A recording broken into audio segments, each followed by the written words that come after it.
And I'm going to be honest with you, for an upper body workout, I feel like a few things were missing.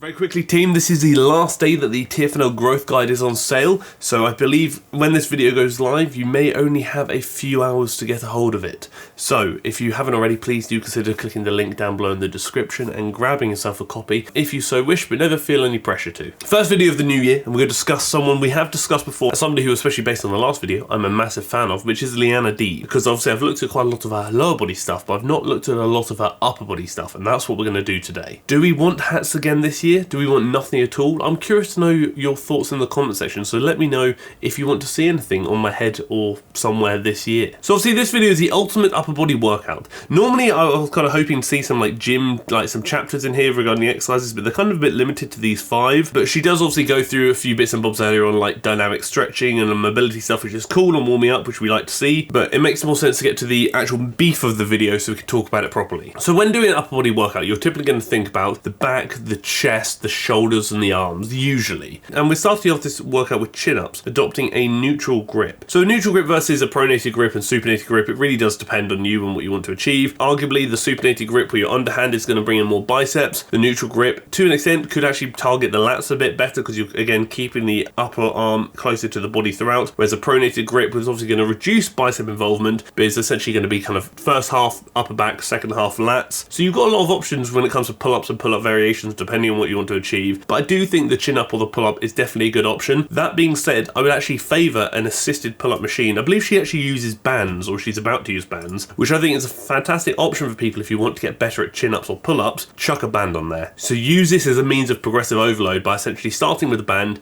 getting, let's say, 5 to 10 reps, or whatever it may be. Once you get to the top of the rep range, then reducing the band tension and going again. And then eventually over time you can progressively build until you can then do a pull-up. If you struggle with doing bands at all, or maybe don't have access to bands, what you can do is get a box, jump up to the top of a pull-up and lower yourself down really slowly, so a slow and controlled eccentric, let's say 4 or so seconds, jump back up to the top, lower yourself down, do that a few times. That's a good progression into learning to do pull-ups. Her technique's pretty good, so she's getting all the way out, good range of motion, keeping everything locked in, good stretch. She's not going halfway and then dipping from there, she's going the whole way down and really getting a good stretch of the muscles. The eccentric is arguably a bit fast because at the bottom she kind of relaxes a bit, but you can see she's pushing hard, and that's a big thing. You can train amazingly with the best program and the best technique in the world, but if you aren't pushing yourself hard enough, you're really going to struggle to see the results you're capable of seeing. And that's why intensity, as I kind of mentioned in the growth guide, is certainly one of the biggest drivers of progress, and it's also one of the hardest things to achieve because it's the hardest thing to do. So what we got now, we got, it looks like a barbell bent over row coming out, underhand grip. So this underhand grip is going to allow her to keep her elbows and upper arms a bit closer to the body, which is obviously going to bring in more of the lats. Whereas if it was pronated, so overhand, the elbows would flare a bit more. As soon as the upper arm comes past the body, it's no longer really working the lats. The lats are at their shortest position when your upper arm is in line with the body. Therefore, if it goes past the body, you're actually going to bring in more of the mid back. Because you are obviously adopting that grip, one of the big limiting factors that could occur, obviously without considering like the lower back and the core and whatnot, could actually be the biceps. So a lot of people may find that their biceps give you out before their back muscles do, which again could prevent or limit how effective this movement is for the intended muscles, being the lats and the upper back and whatnot. Another thing there, we kind of want to bend over a bit more if we can. I try and get my body as parallel to the floor as possible, obviously within reason. The more upright we are, typically the more emphasis you're likely going to be placing towards the upper back, the traps, etc. I like to focus on form rather than weight, so I can really prioritize mind to muscle connection. And this is something so many content creators and influencers do promote, and it's also something that's so misunderstood. Again, debunked in the growth guide, but mind muscle connection essentially is referenced in this case to making the movement harder because you're feeling it more, or making sure the movement is done effectively because you're feeling the muscles you want to working. But that's not necessarily the case. I've mentioned this so many times, but sensation doesn't necessarily correlate to effectiveness. And although technique should 100% be the priority because form is very important, because obviously that enables us to lift effectively and train the muscles as we want to train them, intensity and weight is going to be a big driver too. So to really see the most results, provided your technique is standardized and is the same from your warm-up sets to your working sets, you need to be increasing the weight and need to be lifting more, doing more reps, heavier weight, whatever it may be, and progressing progressively overloading. Because mechanical tension is that big driver of hypertrophy, and mechanical tension is essentially determined by your proximity to failure. So closer to failure, more mechanical tension. So you go really close to failure, mechanical tension's up here, you progressively overload to maintain that mechanical tension being up here. Yeah, pretty solid technique. I like the initiation of the slight lean back. I do the same thing where I maintain a very slight backwards lean, and when I come up I do allow myself to lean forward and ever so slightly rock forward before leaning back and initiating the movement again. So that's good to see. So technically this is looking pretty nice. Also, don't be afraid to use straps. Your grip is likely to give out before your lats and your back do, so don't be afraid of straps. They are your friend, not your enemy. She's essentially supersetting this with push-ups. Again, like I said, supersets you certainly can include, especially if you're like push for time and whatnot, but I've mentioned it many times before, when you put two movements of opposing muscle groups back to back, stimulus for each muscle is here and here, but fatigue is much higher, whereas if you did two movements of the same muscle group in different positions back to back, the stimulus for that muscle would be much higher to match the fatigue. Therefore, doing opposing muscle group supersets, so chest and back as we're seeing here, will provide no additional stimulus and may actually arguably limit stimulus whilst increasing fatigue, which is probably not ideal unless you're pushed for time, obviously, or you enjoy them. Also, I want to throw out there halfway through the video, over the next few weeks, content is going to change. I want to diversify my content a bit more, and by that I mean I want to get a bit more out there with it. I want to maybe start looking at slightly different things. Obviously, still fitness, this is my channel,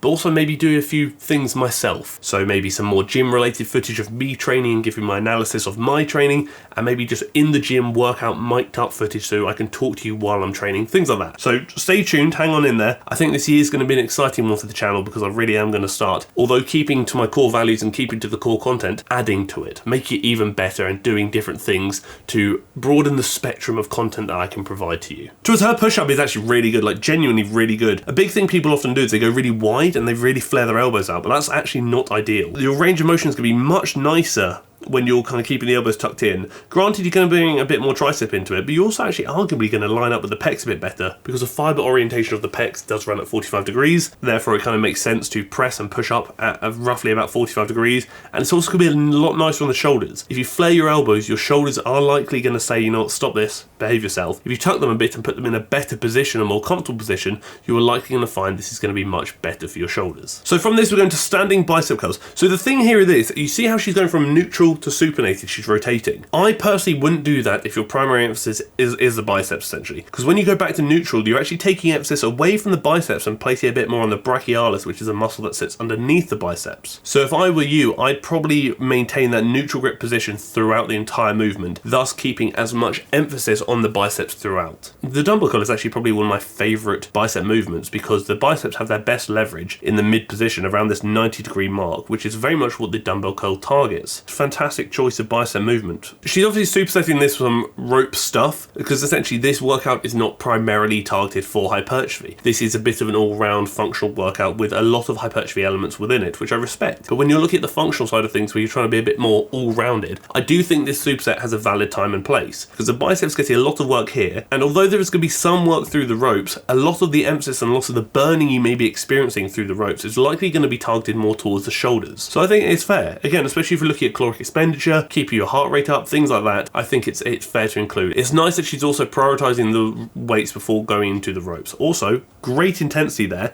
See, that's the thing. Training harder is obviously, like I said, bloody hard. And you've got to be able to push through reps that you really don't want to push through. And Leana's just shown a prime example of that, is a lot of people would probably have given up before they even got to that halfway point. But she tried and she tried. She held it there for multiple seconds before saying, you know what, this is a losing battle. But she tried her best. And that's what training to failure really looks like. Getting to the point where you don't think you can do anymore, but you're trying anyway. But it's not a token try. It's not like, oh, gave it a go, left it there. It's a, I'm going to give it a go, and I'm going to keep giving it a go until after multiple seconds it doesn't go anywhere. Then you can say, you know what, I gave it my best shot. And Leana, like I said, is a prime example of nailing that. I'm bloody impressed. Well, that's actually the workout. It's quite simple, and I'm going to be honest with you, for an upper body workout, I feel like a few things were missing. We had about 3 pulling movements in there, which obviously any kind of pulling movement is going to heavily involve the biceps. Fantastic. With the consideration of 3 pulling movements, do you need to do an additional bicep specific movement as well? Only one real pressing movement being the push-ups, no direct tricep work and no direct shoulder work. Although the rope stuff will obviously burn the shoulders a lot, is it sufficient for the shoulders as a whole, or is it just a bit of an anterior delt burn? Probably the latter. From that layout, it is more of a pull workout, to be honest, considering more than half of the movements were pull-based, being either back or biceps. So if I were to structure an upper body workout with the consideration of throwing in some more like rope stuff as well and more functional movements, I'd probably tickle it something like this. I'd probably do 2 pulling movements, a horizontal row and a vertical pull, like a pull down, for example. I'd also do 2 pushing movements, so either a chest press and a shoulder press, or 2 chest presses. Then I'd do something similar to Leana, where I'd superset either some shoulder work, let's say some side raises, some biceps, or some triceps with some rope stuff as well. And then I'm getting some decent tricep and biceps through the pushing and the pulling, some decent chest from the pushing, some decent back from the pulling, some decent shoulders as well from the pushing. Then I'm kind of topping up with some isolation stuff for either the shoulders, the biceps, or the triceps, depending on what I feel needs to be prioritized or what I feel might be lagging, whilst pairing that with the functional side of things like the ropes and whatnot. Or maybe some kettlebell swings or something along those lines. I typically probably favor arms with ropes, because again the shoulders get heavily worked during the ropes, and maybe shoulders with swings, 2 push, 2 pull, 1 shoulder with swings, 1 arm, either bicep or triceps, with ropes. As a whole, I think the workout was okay. I think it was alright. I think for what she's trying to achieve, probably pretty decent actually. Again, for what I would be trying to achieve being hypertrophy, obviously there are things I would change, but I do think this workout was a bit too back focused and neglected other areas which maybe should have been focused on a bit more. I'm a big fan of Leana regardless. I think she's doing a bloody good job. That is it. That's this video. No comment question of the week this week, because I am currently getting ahead because I'm due to be moving house probably right now. If you do have a question you want me to answer next week, then please do consider dropping it down below in the comment section for comment question of the week, and I shall do so. Happy 2023. Thank you for tolerating me. Thank you for tolerating my empty head, and thank you for tolerating the video.